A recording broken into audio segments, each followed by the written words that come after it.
And welcome, everyone. Welcome to this week's edition of Anchor Watch. I'm your humble host, Bobby Jones, and we are very honored and privileged to have Mr. Harry Dunn. Now, a lot of y'all may have seen this man's face standing up to, in my humble opinion, these are my words, the kangaroo court of certain congressional members, getting them to, I don't know, use that word accountability for the actions on January 6th.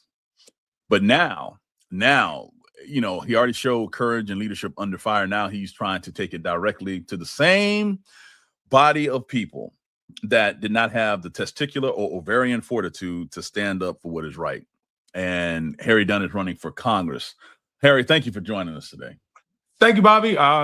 Great to be with you. I appreciate that.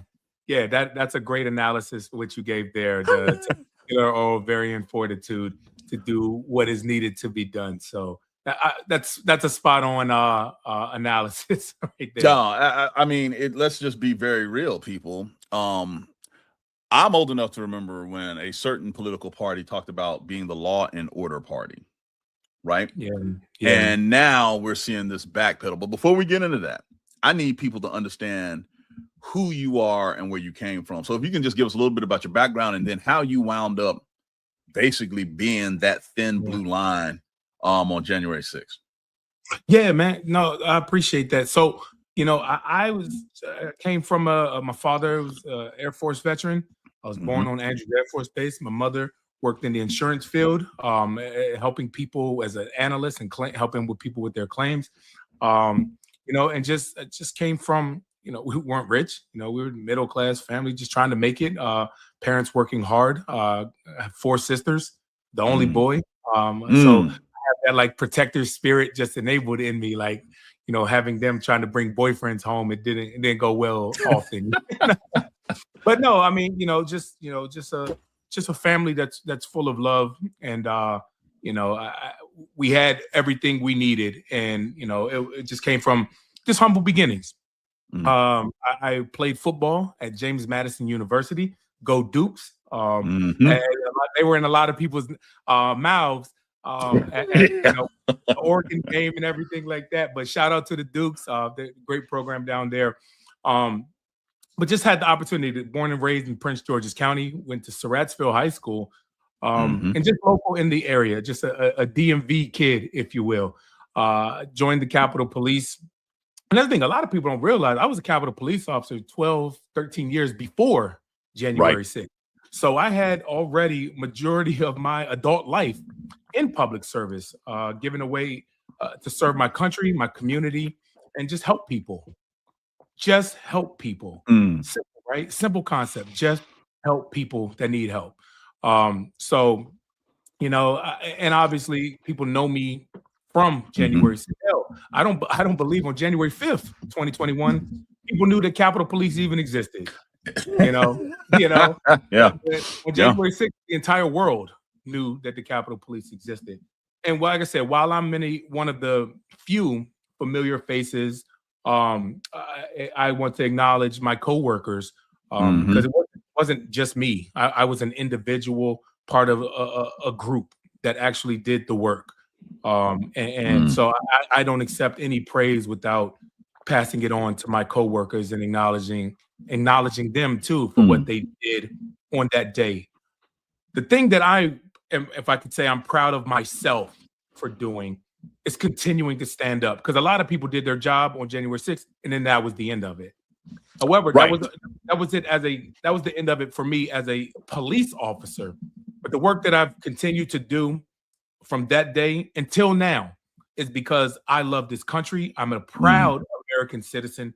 I'm a patriot, not with these people that have it in their hashtags and just claim to be patriots and they don't give a damn about the country at all.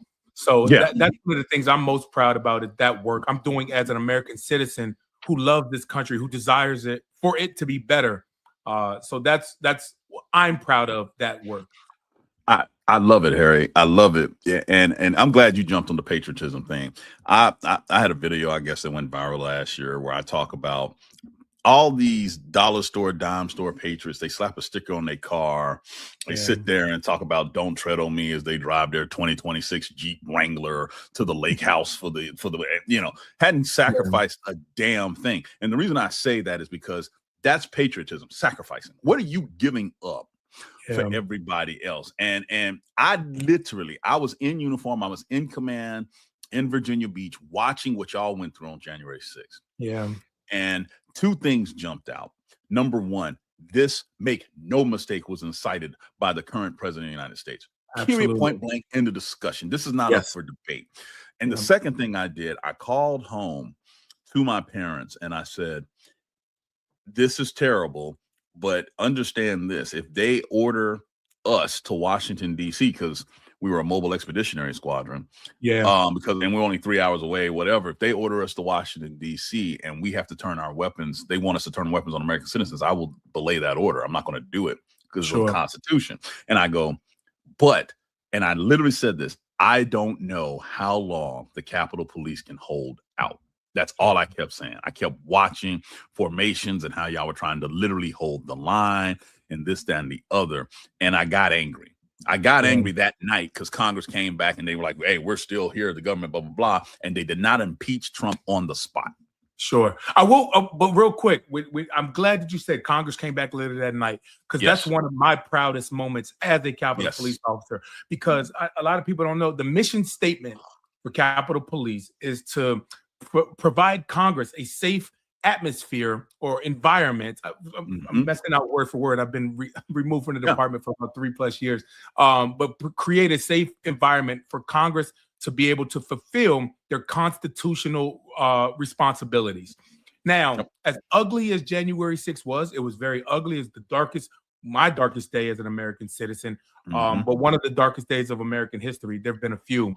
But for them to actually go back that night and finish the work without one hair on any member's head being harmed, any staffers being harmed, as ugly as that day was, the job was done. You know, it was very ugly. It took a long time to do it, but the job got done. And when they went back and certified that election in the wee hours of the morning, I felt like we did it. That was a moment where I felt like we won that night, because their goal, if people remember, and this ain't my words, they were chanting it as they're beating the hell out of cops. Stop the steal. We're there to stop the certification of the election. Donald Trump wanted to stop that election. People can argue if Donald Trump incited it. You and I are. It's no argument to me. We know he incited it. Full stop. But there are people that out there to say that Donald Trump didn't do that and everything. Well, Donald Trump did want the election certification stopped. And he failed that day. So and that's thanks to you and your counterparts. And if only Congress had one sliver of the ounce of courage that you guys had, because let me tell you, there was no way in the world that y'all thought when y'all showed up that morning that y'all would be in a literal dogfight, not just for your lives, but for democracy. I mean, that's a hell of a byproduct. I mean, let's be honest with each other. Like the byproduct of is saving democracy. Hell, I'll take it. But a lot of us at that moment weren't thinking about saving democracy. We're thinking about saving the man or woman next to you, getting that man or woman home to their spouse, to their loved ones, to their children safely, and protecting the members of Congress. And that was what it was all about. Because as you know, you've served, and I appreciate your service. It's all about the person next to you. Like, let's save the person that is next to you. Let's make sure they are okay. And while that was going on, that's what my concern was. Hey, is this person okay? You know, I that particular day, I had a long rifle attached to me. So I didn't go down in the crowd and get engaged in a lot of the hand-to-hand combat that a lot of my coworkers did. I didn't suffer the brutal injuries, but what I was able to do was provide aid to those individuals who had to fall off the line, who caught a canister of bear mace to the face, or got hit with a flagpole and their eyes busted open and they're bleeding from their mouth from being. It was just so much that I saw, and just being able to be there for the person next to you. The whole bigger concept, something bigger than yourself. Right. It's funny that you mentioned that. you know, the byproduct was, okay, saving democracy, and you're right. But anybody who's been in combat operations knows you are sitting there putting on the line for the person next to you. You're right. Whether you are in the field, you know, on a ship, whatever, you don't stop to think about the big picture of what you're Yeah. doing. And I think those who have not served, who not basically put on a uniform to do something like that, it's very weird to them, because they tell themselves, oh yeah, they protect them. Bro, I was trying to save this dude right here, Yeah. because he was outnumbered 4-1, and it's like, I got to get him out of there. It's that simple. It's that simple. Let me ask you this. You know, and I think this is going to probably be something where they're kind of similar path.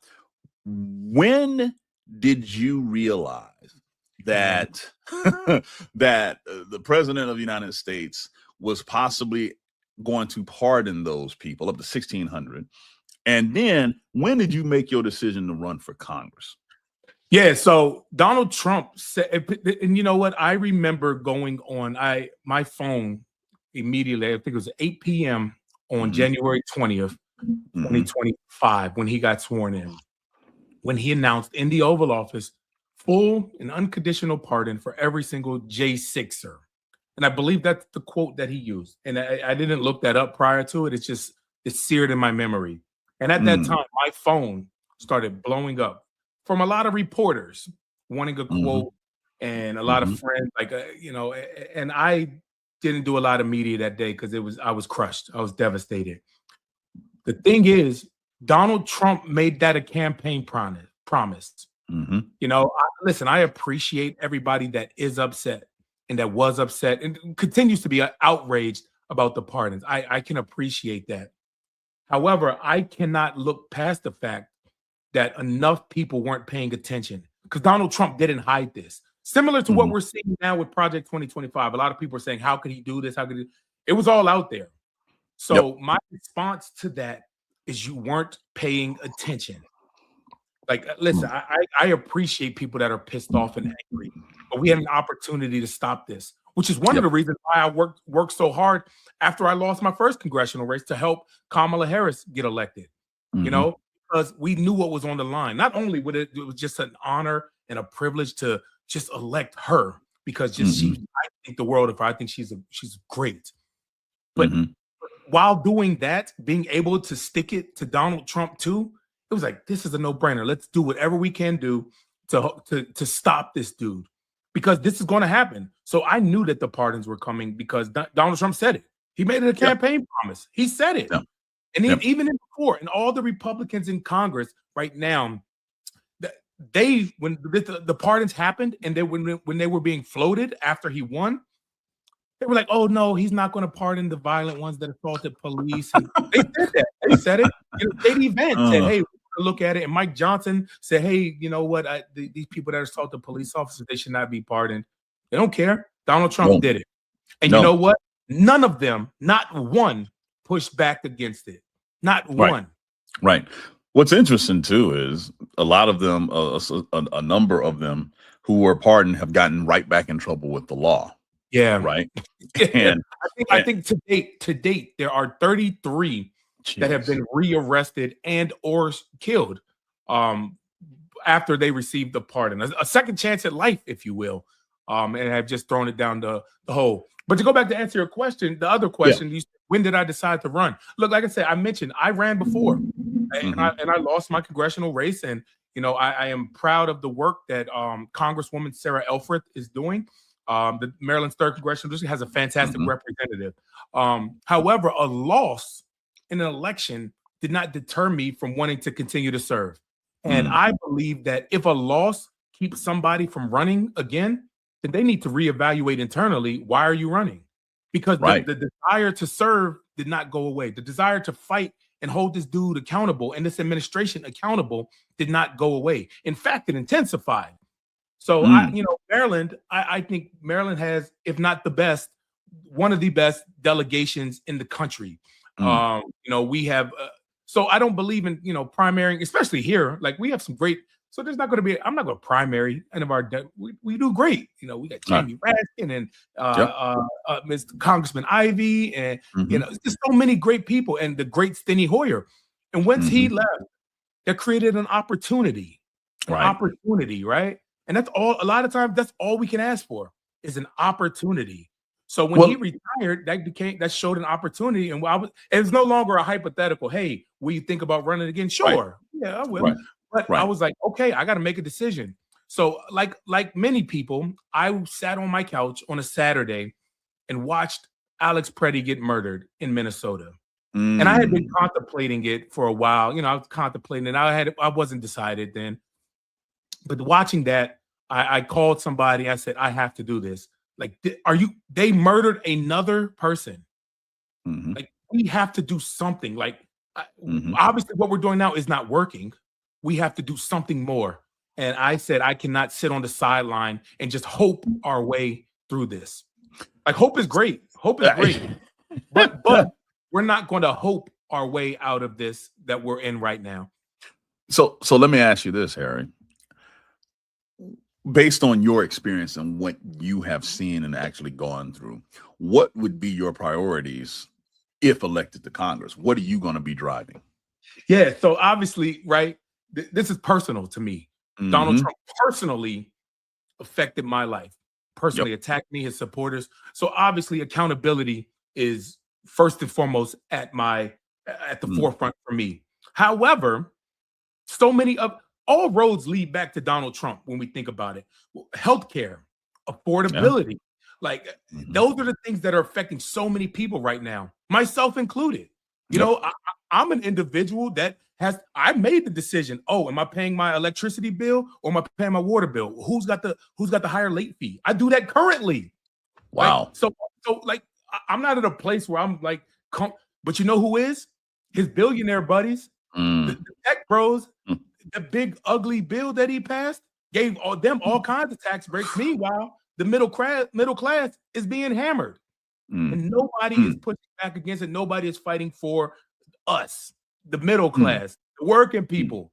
So Mm. yes, while accountability and restoration, some type of order and decency, and so we can get back to politics as usual. Look at what they're doing now with the Save Act. They're trying to do whatever they can to stop people from voting, Mhm. disenfranchising minorities, women Mhm. that would be disenfranchised because obviously if your birth certificate doesn't match your driver's license and then people get married and they want to Republicans love low turnout. They Yep. love it. They love it. So they're going to do everything they can. So it's so many issues, but it all leads back to Donald Trump. So Mm. while accountability is front and center for me, we have to be able to get affordability back to the people across the country. And hell, Maryland's 5th congressional district is one of the largest. 1 in 5 people are the Mhm. people that were affected by the illegal Doge firings. 1 in 5 Yes. people in the Maryland's 5th congressional district where I'm running were affected by this. Friends, Mm. family, Mhm. neighbors, people that are affected by this, and that is not okay. So we need to use every lever, every tool that we have to go fight in the courts, because it seems like the courts are the only guardrail right now because Congress has completely Right. submitted their oversight authority. They don't use Yep. it at all. No, Harry, So I've that been was a hammering lot on that I this for just gave weeks. you, man. No. Yeah. And I've been hammering on those exact same points for a while. Here's a question that I've been curious about ever since January 6th. How does law enforcement view Mm. Donald Trump? Ever since those pardons, I see Yeah. little blips and things here, social media, that people were pissed. But I mean, what is the general vibe? What does Capitol Police think of those So things? like I said, so I talk to a lot of coworkers. Like I'm still removed from the Yep. department. Um, you'd be surprised. A lot of people, a significant amount that were there on January 6th as officers defending the Capitol, still support Donald Trump. Really? Yeah, Really? yeah. Wow. Like sit with that for a second, right? Now let's Wow. think about it. Think about this: the Fraternal Order of Police, the largest union that Mhm. represents police officers, endorsed Donald Trump in his last 3 presidential elections. So that tells you what they think, what they want, what they're But why, Harry? Why I, why would they do? I mean, we all saw it. sure. So I believe that the bigger question is like, so police officers are just a part of society, and it's more Republicans are police officers. or at least the ones that are vocal about it. And they may not like the pardons and stuff, but they love the idea, the policy, the authority that Donald Trump brings. Do as I say, not as I do. Like, remember, check me on the date, but I believe it was August 11th. August 11th, when Donald Trump authorized the National Guard in Washington, D.C., Donald Trump stood in the Oval Office and said these words: law enforcement, do whatever the hell you want to do. Remember that? He stood in the Oval Office. I remember that. That is unchecked power. That is unchecked power. That is unchecked authority. That gives people cover, law enforcement, to be bad apples, be bad actors. And we're seeing that with ICE. The FBI announced yesterday that they officially are not going to turn over any information in Minnesota, any evidence they announced it officially. Unchecked power, no accountability. Now, look, I am pro-police. I am 100% pro-police, but I am pro-police with accountability. And everybody's talking about back in the blue. The relationships with law enforcement and communities is strained. Rightfully so. And you know how we fix that? At least hold the bad people accountable.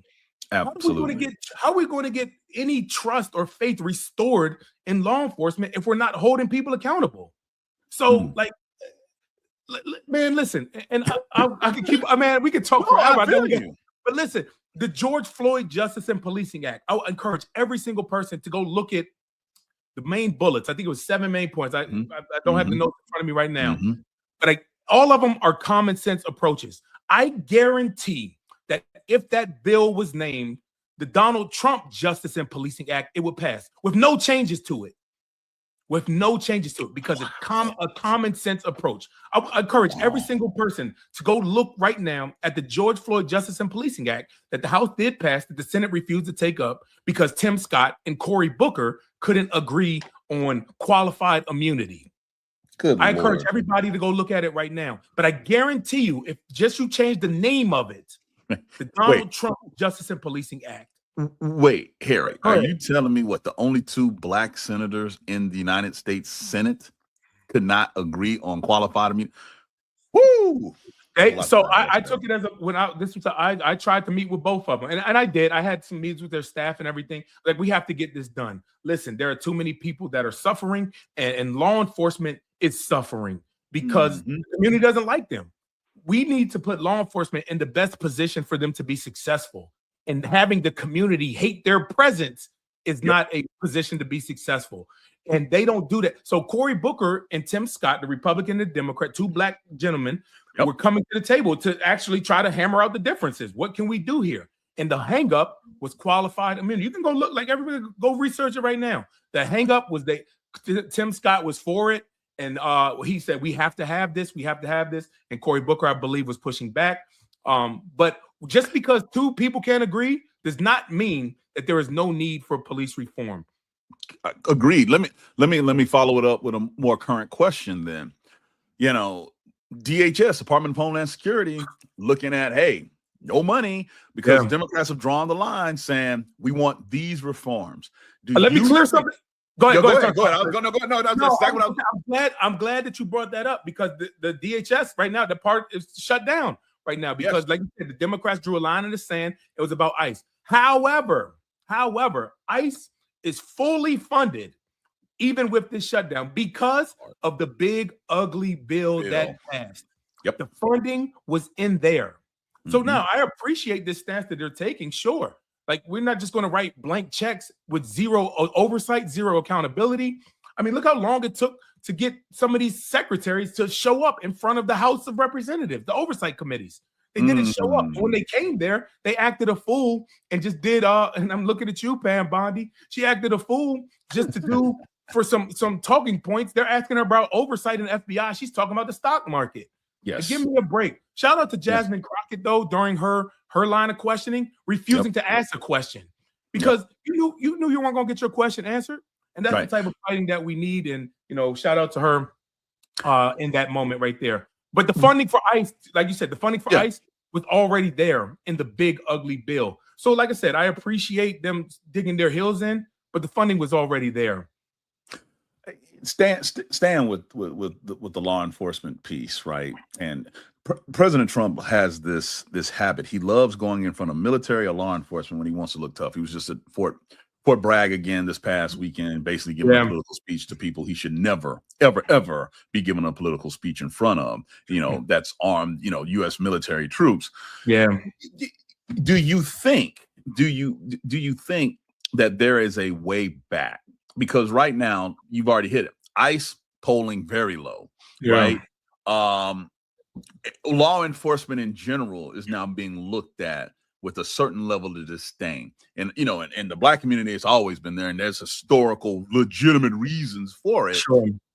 But how do we walk back to a point where, okay, we can at least respect what these people do? Because it's a hard job. Because let me tell you something, when the shit hits the fan, you still calling 911. Absolutely.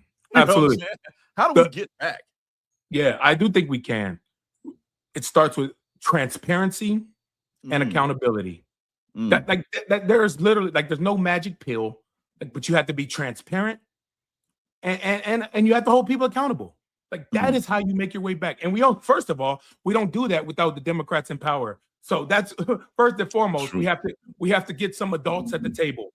We have to have adults in the room right now and not cosplayers, which we're seeing right now. We're seeing people dress up in costumes and show up. We have to have adults in the room. So first and foremost, Democrats have to get back in power. And then, like I said, we have to have accountability and transparency. And if they are unwilling to do so, we demand them to step down or we impeach them. Period. Period. I'm gonna let you have the final word on what you want to talk about, because you've done very well out the gate. We see that you have raised a significant amount of money in a very short amount of time. That's amazing. Congratulations. Thank you. What do you want people to know about you as you continue into this process of hopefully gaining Maryland's 5th? Yeah, so I'll tell you what, with that number, I had a friend of mine, because I announced it yesterday on my socials, and a lot of my friends reached out. Wow, congratulations, blah, blah, blah. And what I'm saying, what's the goal? Congratulations, you reached it. And I was like, wait, we need more. Listen, let's be clear. That's a hell of a milestone. And campaigns, unfortunately, cost a lot of money to run. And we need all the help that we can. I will say that our average donation is $18.80 or something. So we're not taking any PAC money, any corporate PAC money, these special interests. We're not taking it. We just want to work for the people. But that's what this is about. I don't believe this is time for a career politician. With respect to them, because they have been very useful. They have been very helpful, and they do good work. I am not going to slander them right now. But at this moment, we need people that are battle tested, tried and true, to show that they are willing to stand up and fight. And then maybe, once order is restored, democracy is no longer hanging on by a thread. We've strengthened up them fibers. Then let's get those politicians back up and actually work together and make life better for everyday people right now. But I don't, like I said earlier, I don't think we're going to hope our way out of this. We need to be throwing every lawsuit, every amount of legislation, every impeachment at these people that are doing nothing to help the everyday people of this country. So I just want to show up and meet this moment right now. And then, like I said, we can have, once order is restored, we are at a 911 emergency right now. We need a first responder. And that's why I'm running to represent right now. And win, lose, or draw, I'm going to always show up. Like I said, I'm a career public servant, and I just want to serve and do. And I believe this is the best way in this moment to serve my country, my community, and the place that raised me, Maryland's 5th Congressional District. Very well said. Maryland's 5th is an area I got to know well when I was in school over there in Annapolis. I would go over there all the time.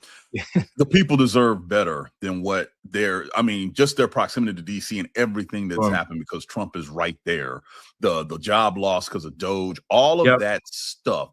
They deserve better. They deserve a heck of a lot better than that. We do. We absolutely do deserve better. And I don't, that's not a detriment or nothing towards the great Steny Hoyer. He's done great. No, it's not him. But being in the minority right now, we need a lot more people like Steny Hoyers, like the Jasmine, people are going to stand up and fight, like the Eric Swalwells and Jason Crows. There's just so many people, and we need to have the strongest fighters going forward. and let's continue to have that in this moment right now. Ladies and gentlemen, you're hearing it from him, Mr. Harry Dunn, running for Maryland's 5th Congressional District, someone who has already put on the uniform and put it on the line. And let me tell you that resonates with me.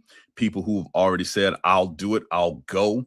That's real patriotism. And now they want to carry forth because the oaths that they took have no expiration date and they believe democracy is threatened. And they're stepping up once again. Harry, we really appreciate you joining us today. Thank you. I'll leave with this. I'd say, we talked earlier about patriotism. It's about sacrifice. And yes, I agree with that. But I will say that everybody has the ability to do something. And maybe running for Congress is not in your wheelhouse. That's fine. It takes a special, crazy kind of person to want to run and be in Congress right now. But you can, the least that you can do is be educated about it. So when you see those lies, you can push back against them. If you can, donate $5. If you can, donate 5 minutes to phone bank, to make a call. Do your research, pay attention, be informed, because he really does love the poorly educated. So let's fight back. We'll be educated about what's going on right now. Facts. Thank you, Harry. And we look forward to speaking to you further down the campaign trail, man. This is exciting. Congratulations so far. Thank you, Bobby. I appreciate your time, man. Thank you, sir.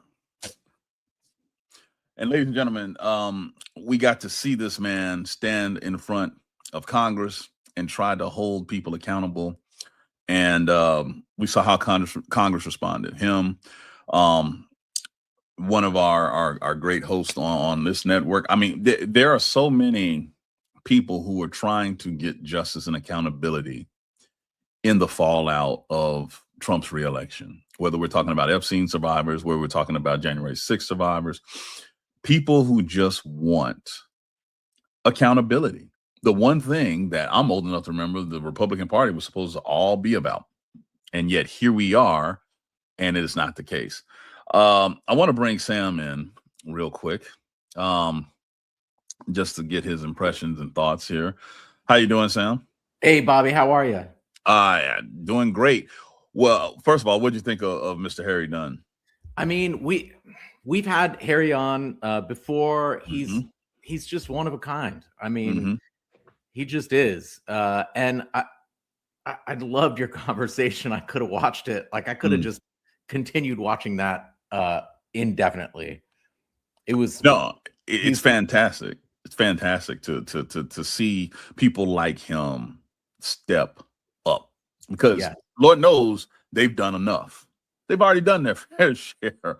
But just like when we talked to Congressman Crow last week, dude, combat veteran, Army, Afghanistan, you just have it in you to try to keep serving the best way you can. And I want to be very clear. I'm thankful for those type of people, because again, we got a lot of people who are just not that person, but they talk a big game. The Stephen Millers of the world talk a big game, this, that, and the other.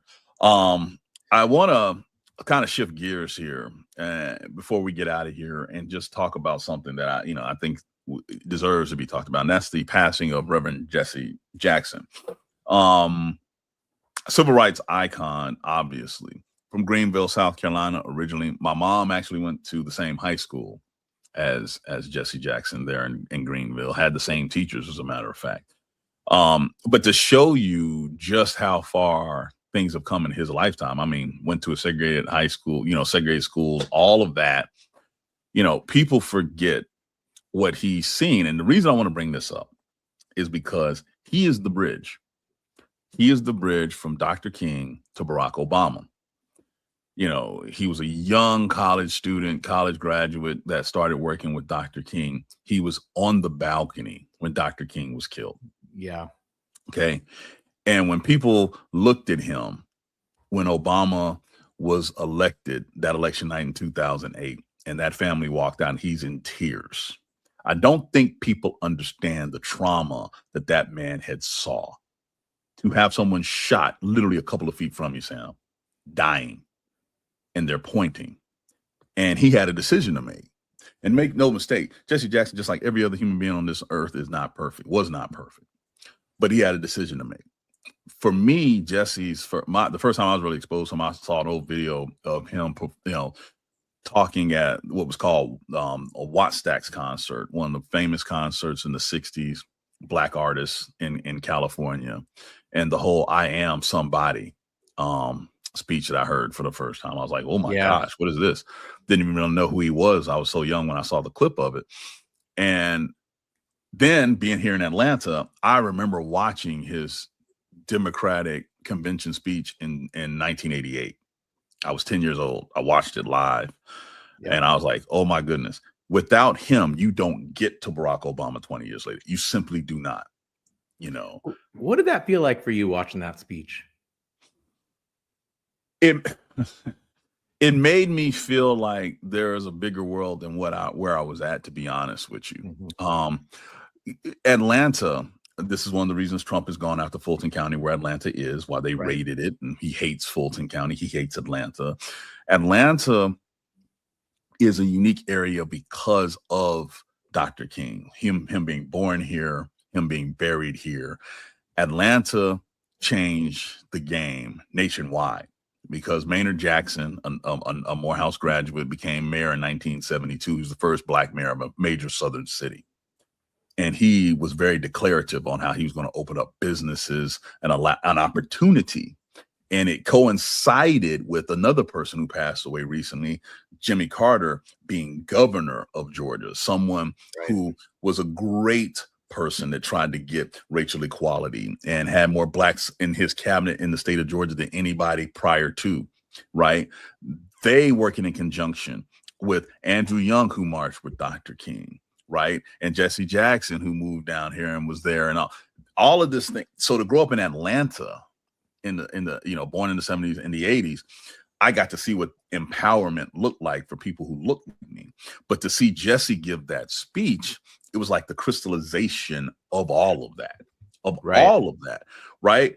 And when Barack Obama won in 2008, and you know, you see the family come out there at Grant Park jam-packed, and I'm looking at Jesse, it hit me right then and there, right? Not now, but back then. I'm like, oh my God, he's the bridge. Yep.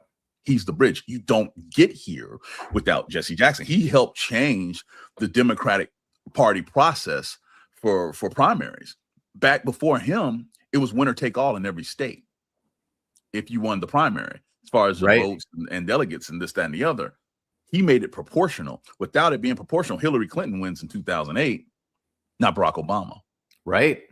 Do you see what I'm saying? And so there's a lot of power behind him showing up. But make no mistake, the Rainbow Push Coalition, which he started after Dr. King's assassination, went after uniting groups of people, Black, white, Asian, Hispanic, LGBT, all of these people together to form a powerful voting bloc, right?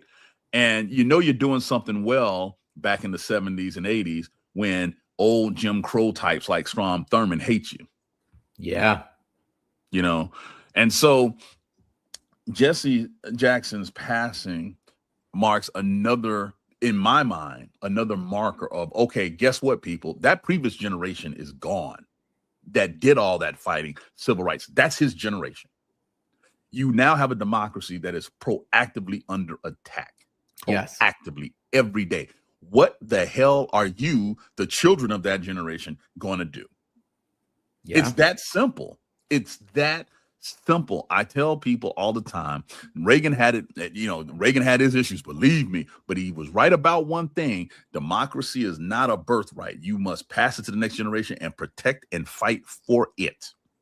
He knew that, right? Now, granted, he was dealing with the Soviet Union in much different cases, but the concept is still the same. Jesse did his part.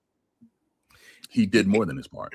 And he never stopped. And that was one thing that, you know, candidates like Harry Dunn today says, look, my service didn't end. Right.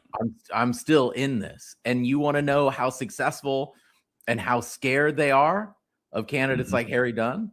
They're in the Supreme Court trying to fuck with our voting rights, the SAVE Act. They don't want, if they know these candidates have integrity, and they will never, ever quit. Right. And so they're going to try to make it impossible for us to vote them in.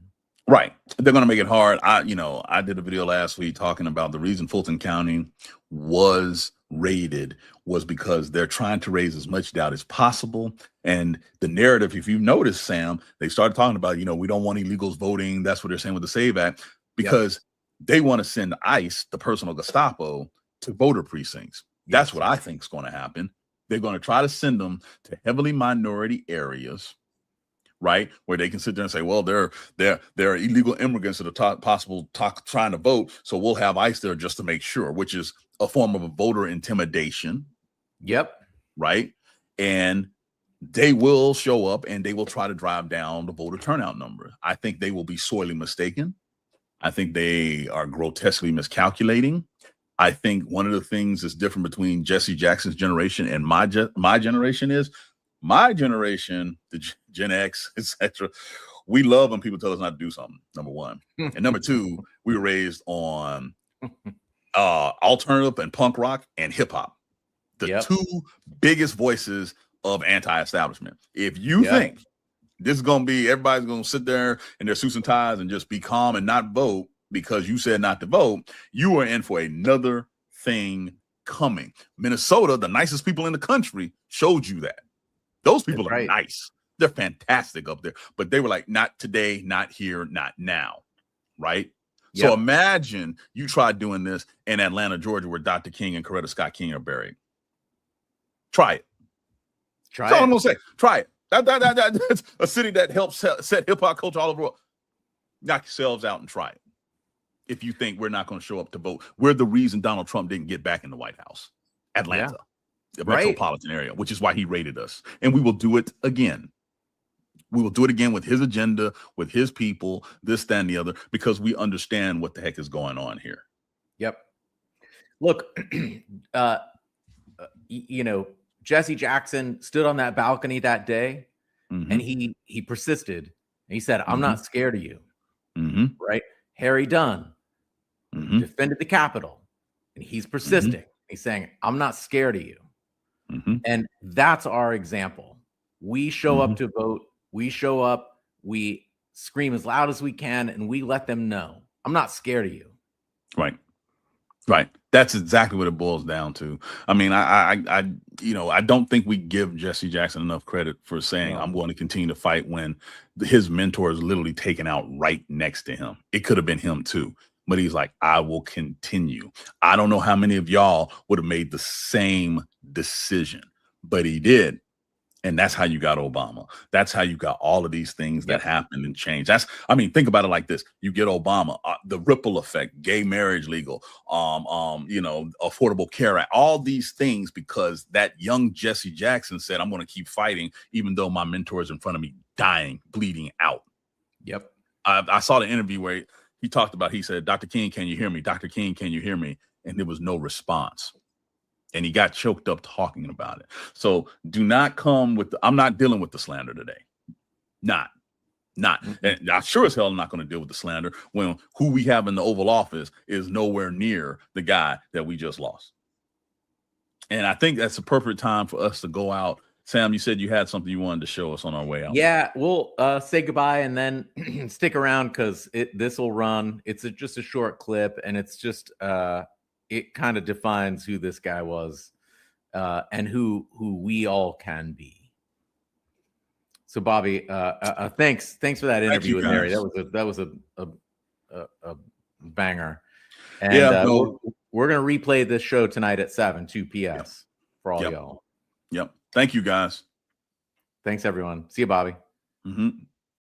Ready on the stump? Yeah. Okay. Here we go.